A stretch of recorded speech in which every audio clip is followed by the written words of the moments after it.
Good morning everyone.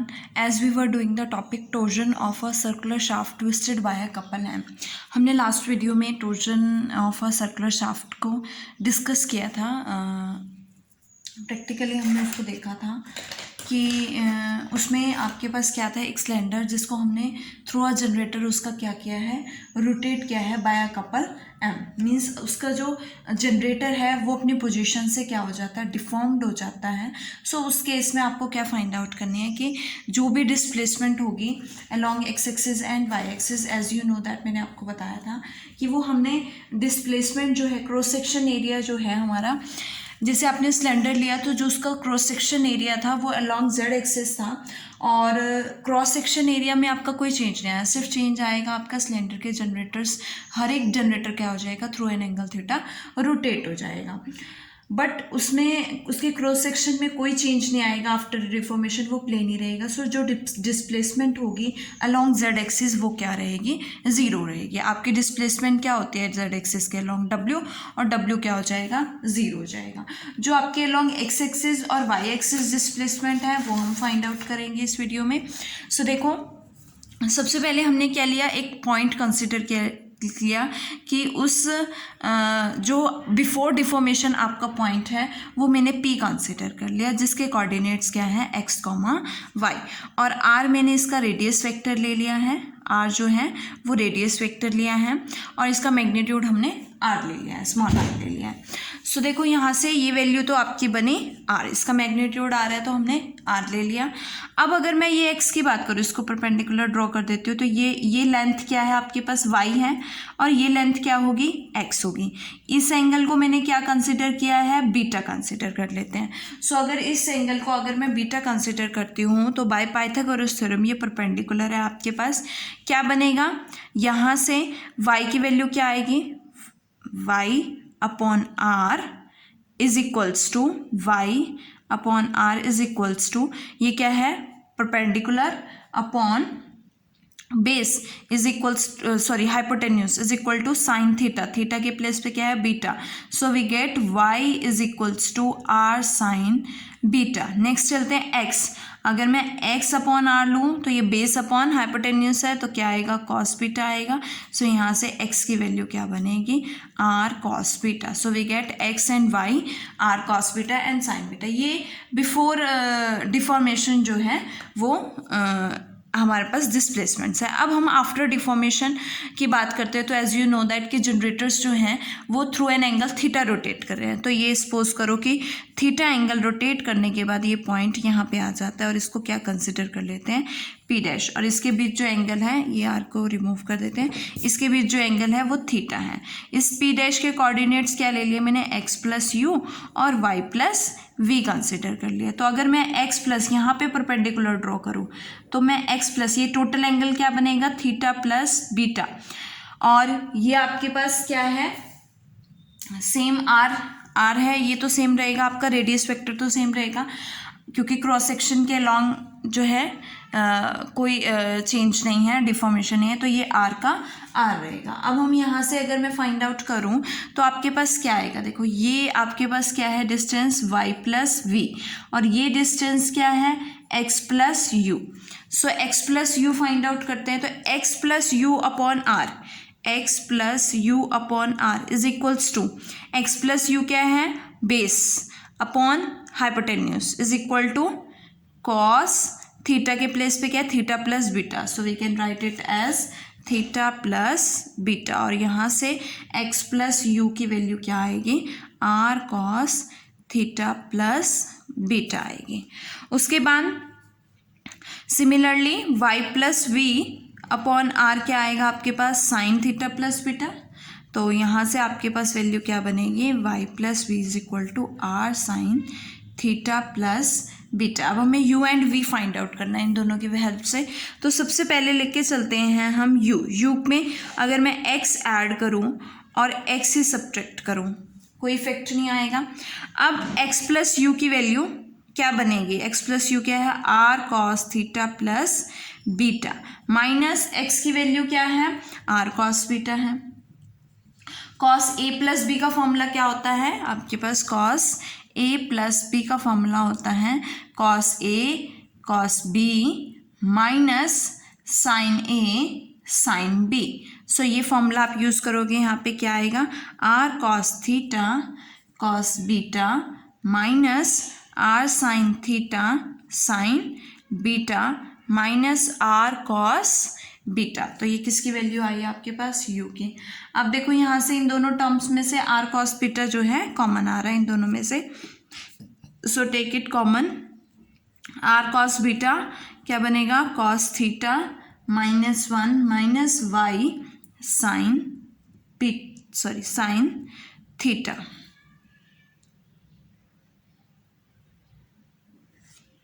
Into, हाँ देखो यहाँ से y साइन थीटा। अब यहाँ से y कैसे आएगा, y की वैल्यू क्या है आपके पास, r साइन बीटा, और अगर मैं इस r साइन बीटा को y ले लूँ तो मैं इसको y साइन थीटा लिख सकती हूँ। सिमिलरली r कॉस बीटा की वैल्यू क्या है आपके पास, x है, so we can write it as x cos theta -1 minus y sine theta. ये आपके पास u की वैल्यू आ गई। सिमिलरली हम v की वैल्यू फाइंड आउट करेंगे, तो देखो v की वैल्यू क्या बनेगी, y plus v minus y plus v क्या है आपके पास, r sine theta plus beta minus y क्या है, r sine beta sine a plus b। Sine a plus b की आइडेंटिटी होती है sine a cos b plus cos a sine b। So इसका यूज़ करेंगे हम, हमारे पास v की वैल्यू क्या आएगी, r sine theta cos beta plus R cos beta sine theta minus are sine beta. So अब यहाँ से क्या कॉमन आ रहा है, आर साइन बीटा कॉमन आ रहा है। किन दोनों में से आएगा आपके पास आर साइन बीटा, एक मिनट कुछ गड़बड़ हुई है, यहाँ पे क्या आएगा, आर कॉस थीटा और R sine beta, sine A cos B cos A sine B. सो यहाँ से इन दोनों में से आपके पास देखो आर कॉस बीटा क्या है, आर कॉस बीटा एक्स है, तो आप इसको एक्स साइन थीटा लिख सकते हो, प्लस यहाँ से आर साइन बीटा कॉमन आ रहा है और कॉस थीटा क्या हो जाएगा, -1 हो जाएगा।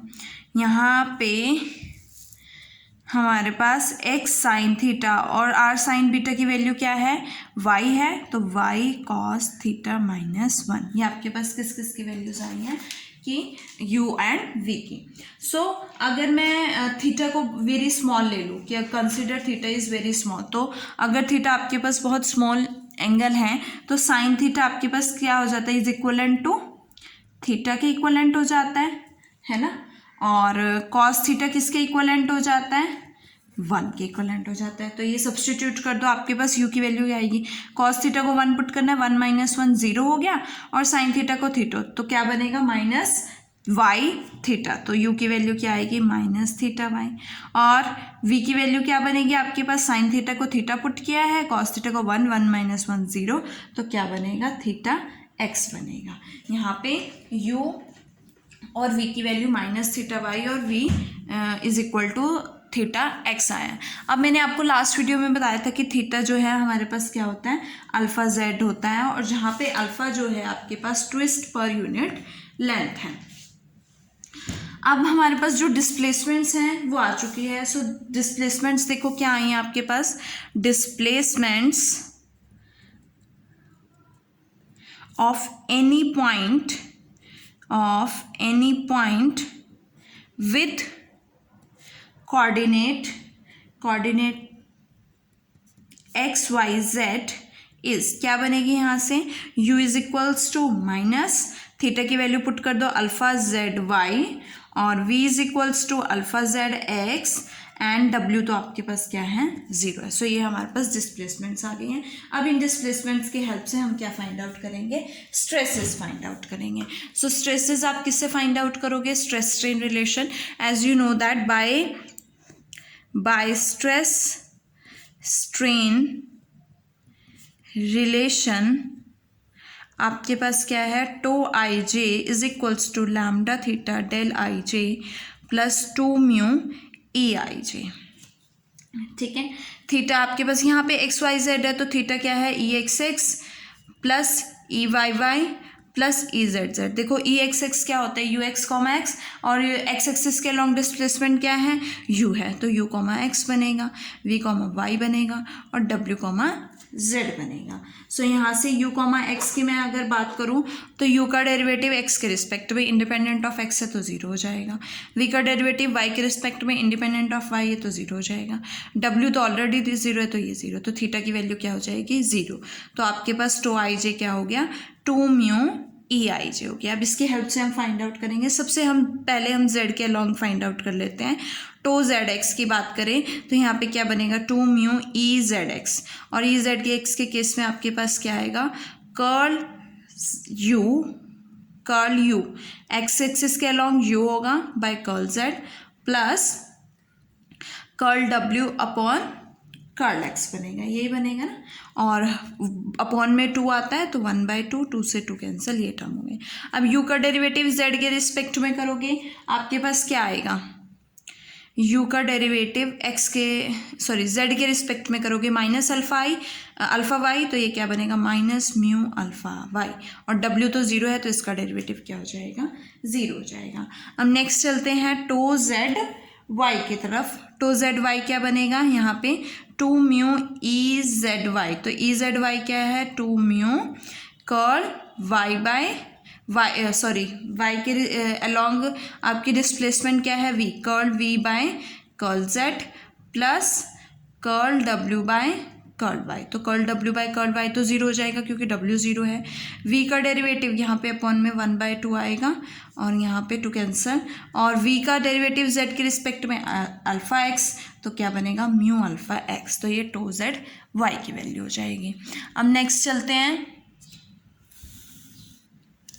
नेक्स्ट है हमारे पास, देखो टो एक्स एक्स पे चलते हैं, टो जेड वाई हो गया तो टो जेड जेड पे चलते हैं, तो क्या बनेगा, टो जेड जेड के केस में 2 mu e Z z, e Z z क्या होता है, curl W by curl z, तो यहाँ से curl W by curl z, तो डब्ल्यू ऑलरेडी जीरो है तो ये टर्म पूरी की पूरी क्या हो जाएगी, जीरो हो जाएगी। नेक्स्ट चलते हैं टो एक्स एक्स, तो टो एक्स एक्स के केस में 2 म्यू ई एक्स एक्स, ई एक्स एक्स क्या है, यू का डेरिवेटिव x के रिस्पेक्ट में बट u तो इंडिपेंडेंट ऑफ x है तो ये जीरो हो जाएगा। सिमिलरली आपके पास टो वाई वाई क्या बनेगा, 2 म्यू ई वाई वाई, और यहाँ से 2 mu curl v by curl y, और v जो है इंडिपेंडेंट ऑफ y है तो ये भी क्या हो जाएगा, जीरो हो जाएगा। अब क्या बचा आपके पास, टो एक्स वाई, तो टो एक्स वाई देख लेते हैं, 2 म्यू ई एक्स वाई, तो यहाँ से क्या आएगा, 2 mu 1/2 curl u upon curl y plus curl v upon curl x, तो 2 से 2 कैंसिल, u का डेरिवेटिव y के रिस्पेक्ट में क्या बनेगा, माइनस अल्फा जेड बनेगा, तो यहाँ पे क्या आएगा, माइनस अल्फा जेड, v का डेरिवेटिव x के रिस्पेक्ट में प्लस अल्फा जेड, तो ये कैंसिल, आपके पास आंसर क्या आ जाएगा, जीरो आ जाएगा। सो इन दिस केस जो आपके पास स्ट्रेसेस आए हैं सभी केसेस में जीरो है एक्सेप्ट टो जेड एक्स और tau z y. Tau z x के केस में म्यू अल्फा एक्स है और टो जेड वाई के केस टो जेड एक्स के केस में माइनस म्यू अल्फा वाई है, और टो जेड वाई के केस में म्यू अल्फा एक्स है। और ये जो है इक्वेशन ऑफ इक्विलिब्रियम को सेटिस्फाई करेंगे with no body force, means इस इक्वेशन को ये स्ट्रेसेस जो है सेटिस्फाई करेंगे, that is equation of equilibrium tau I J comma J is equal to zero. और कंपैटिबिलिटी इक्वेशन को भी क्या करेंगे, satisfy. Compatibility equation del square tau I J plus 1/1 plus sigma hash comma I J is equals to dilation comma I J is equals to zero. इन दोनों equations को ये stresses जो है सेटिस्फाई करेंगे। तो ये हमने डिस्प्लेसमेंट्स और स्ट्रेसेस फाइंड आउट कर लिए। नेक्स्ट वीडियो में हम मोमेंट और बाउंड्री कंडीशंस डिस्कस करेंगे।